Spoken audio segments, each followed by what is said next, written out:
Hello everyone, welcome back to another mini blog. আজকে ছিল আমাদের কলেজের সোশ্যাল, ওই জন্য আমরা সেখানেই যাচ্ছিলাম। গিয়ে দেখি পুরো ফাঁকা, আর তারপরেই কিন্তু আমাদের কলেজের ফাংশন স্টার্ট হয়ে গেছিলো।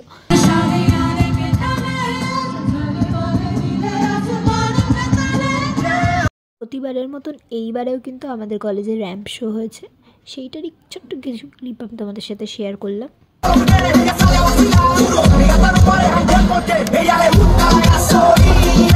আমাদের কলেজের সব স্টুডেন্টরাই কয়েকটা ডান্স প্রিপেয়ার করেছিল, সেগুলি করছিল।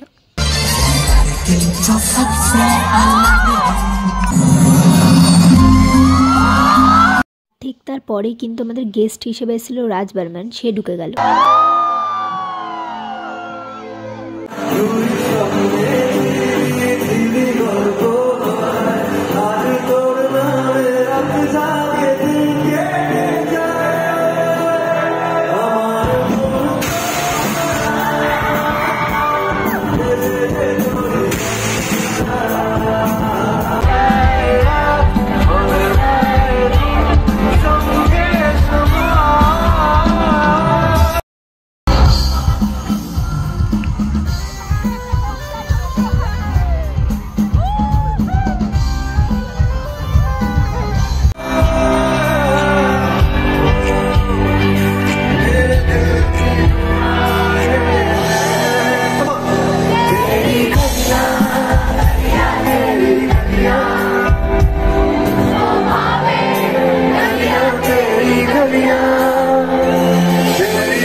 রাজ বর্মনের লাস্ট গানটা শুনে কিন্তু আমরা বাড়ি চলে এসেছিলাম। আজকের মতন এতটাই, দেখাবে নেক্সট মিনি ব্লগে। বাই।